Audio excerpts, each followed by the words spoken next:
Dia 18. Tendo uma vida em comum. Cada um de vocês faz parte do corpo de Cristo, e vocês foram escolhidos para viver juntos em paz. Colossenses 3, verso 15. Como é bom e agradável que o povo de Deus viva unido, como se todos fossem irmãos.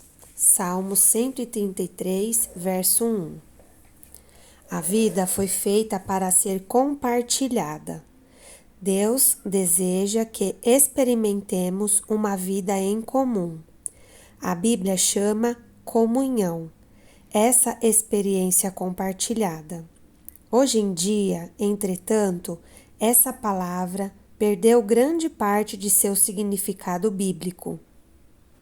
E comunhão ou confraternização quase sempre é uma referência à conversa casual, a alguma atividade social, à comida e à diversão. A pergunta: de qual igreja você participa? Significa: qual igreja você frequenta? Ficar para a confraternização normalmente significa esperar pelo lanche. Comunhão é muito mais que apenas aparecer nos cultos, significa experimentar a vida juntos. Isso inclui amar de modo altruísta, compartilhar com transparência, servir nas necessidades práticas, autossacrifício, consolar solidariamente e todas as outras atividades seguidas da expressão uns aos outros, encontradas no Novo Testamento.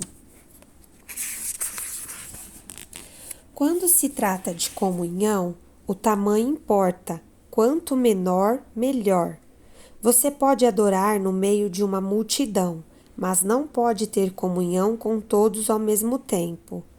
Quando um grupo aumenta para mais de 10 pessoas, alguém deixa de participar, normalmente o mais reservado, e umas poucas pessoas acabam dominando o grupo. Jesus ensinava dentro do contexto de um pequeno grupo de discípulos. Ele podia ter escolhido mais, mas sabia que 12 pessoas era o número máximo razoável para um grupo em que se pretende que todos participem. O corpo de Cristo, assim como o próprio corpo humano, é, na verdade, um conjunto de muitas células pequenas. A vida do corpo de Cristo, tal qual nosso corpo, está contida no interior das células. Por essa razão, todo cristão deve fazer parte de algum pequeno grupo dentro de sua igreja. Um grupo de comunhão nas casas, uma classe de escola dominical, um grupo de estudo bíblico. É nesses encontros que ocorre a verdadeira comunhão, não nas grandes reuniões. Se você imaginar sua igreja como um navio, os diversos grupos são os botes salva-vidas presos a ele. Deus fez uma fantástica promessa a respeito dos pequenos ajuntamentos de cristãos, pois onde se reunirem 2 ou 3 em meu nome, ali eu estou no meio deles. Mateus 18, verso 20. Infelizmente, mesmo que você frequente algum grupo, isso não é garantia de que você irá experimentar comunhão real. Muitas classes de escola dominical e outros grupos na igreja ficam presos à superficialidade e não fazem ideia de como é experimentar a verdadeira comunhão. Mas qual a diferença entre a comunhão verdadeira e a falsa? Na verdadeira comunhão, as pessoas experimentam autenticidade. A comunhão autêntica não é superficial, não se resume a conversas sobre banalidades, é genuína, de coração para coração. Às vezes, chegando ao ponto de compartilhar assuntos íntimos. A comunhão ocorre Quando as pessoas se mostram honestas a respeito de si mesmas e do que está acontecendo em sua vida. Elas dividem mágoas, revelam sentimentos, confessam falhas, dão a conhecer dúvidas, admitem medos, reconhecem suas fraquezas e pedem ajuda e oração. A autenticidade é exatamente o oposto do que você encontra em algumas igrejas. Em vez de uma atmosfera de honestidade e humildade, há uma conversação fingida, encenada, politiqueira, superficialmente educada e frívola. As pessoas vestem máscaras, mantêm a guarda e agem como se sua vida fosse bem-sucedida em todos os aspectos. Essa atitude decreta a morte da verdadeira comunhão. Somente quando somos sinceros sobre nossa vida é que experimentamos a real comunhão. A Bíblia diz: se, porém, andarmos na luz, como Ele está na luz, temos comunhão uns com os outros. Se afirmarmos que estamos sem pecado, enganamos a nós mesmos e a verdade não está em nós. 1 João 1, versos 7 e 8. O mundo pensa que a intimidade ocorre no escuro, mas Deus diz que ela faz parte da luz. As trevas são usadas para esconder ferimentos, erros, medos, fracassos e falhas. É na luz que os trazemos todos para um lugar aberto e admitimos quem realmente somos. Naturalmente, ser autêntico exige coragem e, ao mesmo tempo, humildade. Significa enfrentar o medo de ser exposto, da rejeição e de ser novamente magoado. Por que alguém correria tal risco? Porque é a única maneira de crescer espiritualmente e ser emocionalmente saudável. A Bíblia diz: façam disso uma prática comum, confessem seus pecados uns aos outros e orem uns pelos outros, para que vocês possam viver juntos, integrados e curados. Tiago 5, verso 16a. Só crescemos assumindo riscos, e o mais difícil de todos é ser bem honesto com você mesmo e com os outros. Na verdadeira comunhão, as pessoas experimentam reciprocidade. Reciprocidade é a arte de dar e receber, é depender um do outro. A Bíblia diz: o modo pelo qual Deus formou o corpo humano é um modelo que nos ajuda a entender nossa vida comunitária na igreja. Cada parte depende da outra. 1 Coríntios 12, verso 25. A reciprocidade é a essência da comunhão. Edificar relacionamentos recíprocos, compartilhar responsabilidades e ajudar uns aos outros. Paulo disse: quero que nos ajudemos uns aos outros com a fé que possuímos. A sua fé me ajudará e a minha fé ajudará vocês. Romanos 1, verso 11 e 12. Somos mais constantes em nossa fé quando outras pessoas caminham conosco e nos incentivam. A Bíblia recomenda responsabilidade, incentivo, honra e serviço recíprocos. Romanos 12, verso 10. Em mais de 50 ocasiões no Novo Testamento, somos orientados a realizar diferentes tarefas, uns aos outros e uns dos outros. A Bíblia diz: esforcemo-nos em promover tudo quanto conduz à paz e à edificação mútua. Romanos 14, verso 19. Você não é responsável por todos no corpo de Cristo, mas tem responsabilidades para com eles. Deus espera que você faça tudo o que puder para ajudá-los.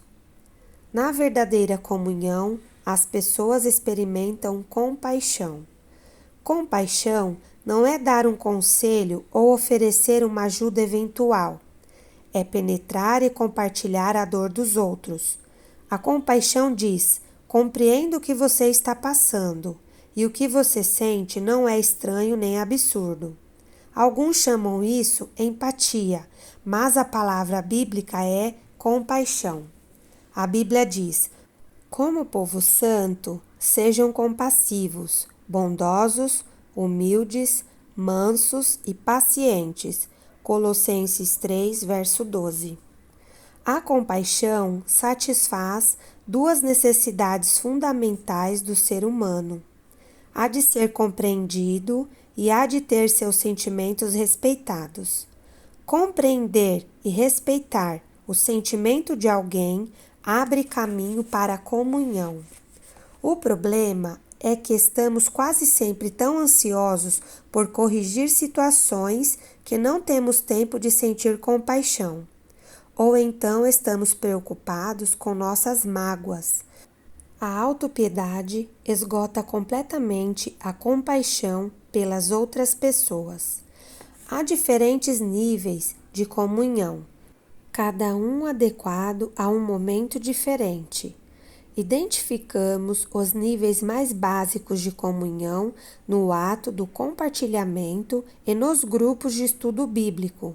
Num nível mais profundo, temos a comunhão de serviço, presente na ação conjunta em viagens missionárias ou em obras de caridade. O nível mais profundo e intenso, porém, é a comunhão de sofrimento. Filipenses 3, verso 10, Hebreus 10, verso 33 e 34. Que ocorre quando tomamos parte da dor e das aflições uns dos outros e carregamos os fardos uns dos outros.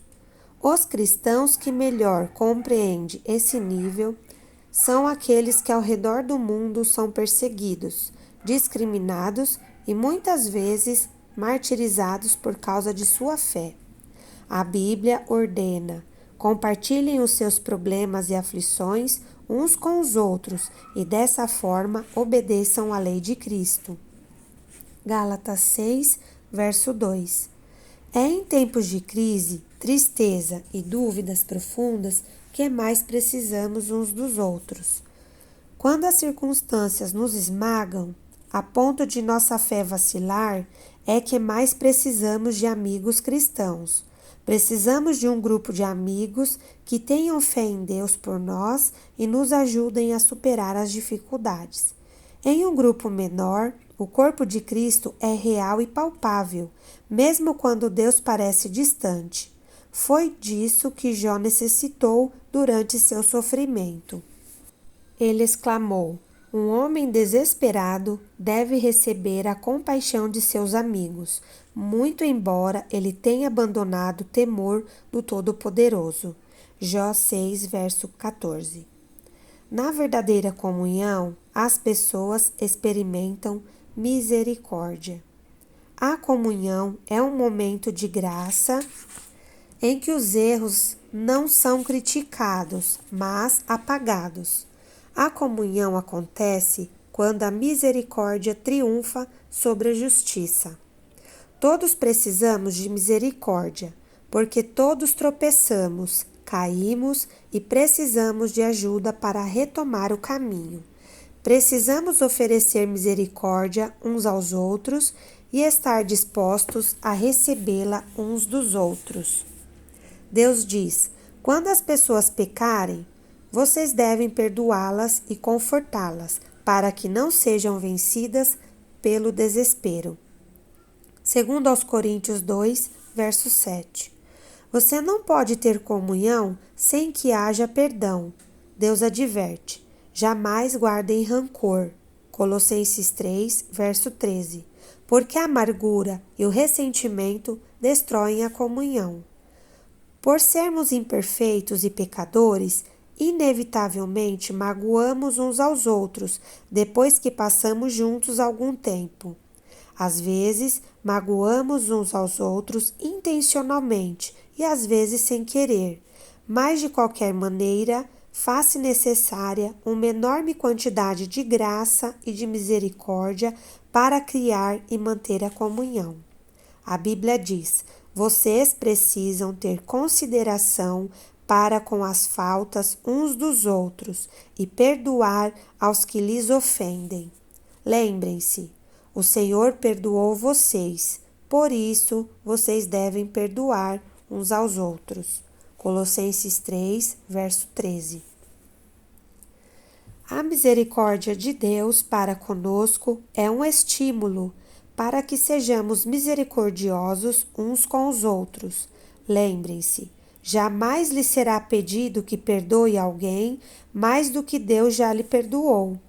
Sempre que for magoado por alguém, você terá uma escolha: usar sua energia e seus sentimentos para buscar vingança ou para encontrar uma solução. Você não pode optar por ambas as coisas. Muitos relutam em praticar a misericórdia porque não sabem a diferença entre confiar e perdoar. Perdoar é esquecer o passado. Confiar tem relação com o comportamento futuro. O perdão deve ser imediato, tenha ou não a pessoa pedido por ele. A confiança é reconstruída com o decorrer do tempo. Confiança exige antecedentes. Se alguém o magoa repetidamente, Deus lhe ordena que perdoe imediatamente, mas não espera que você volte a confiar imediatamente ou que continue permitindo que tais pessoas o magoem. Elas devem mostrar que mudaram com o tempo. O melhor lugar para restaurar a confiança é no contexto de apoio mútuo de um grupo que promova tanto o encorajamento quanto a responsabilidade mútua. Você experimentará muitos outros benefícios ao fazer parte de um grupo da igreja comprometido com a verdadeira comunhão. Trata-se de algo essencial à vida cristã e não pode ser ignorado. Há mais de 2000 anos, os cristãos vêm se reunindo regularmente em grupos para buscar comunhão. Se você nunca fez parte de um grupo ou de uma reunião como essa, não sabe o que está perdendo. No próximo capítulo, veremos o que é necessário para criar esse tipo de comunidade com os outros fiéis. Mas espero que este capítulo o tenha deixado ansioso para experimentar a autenticidade, a reciprocidade, a compaixão e a misericórdia da verdadeira comunhão. Você foi criado para viver em comunidade. Dia 18. Pensando sobre o meu propósito de vida. Tema para reflexão: preciso de outras pessoas em minha vida. Versículo para memorizar. Compartilhem os seus problemas e aflições uns com os outros e dessa forma obedeçam à lei de Cristo. Gálatas 6, verso 2. Pergunta para meditar: que posso fazer hoje para me unir com outro irmão de maneira mais íntima e verdadeira?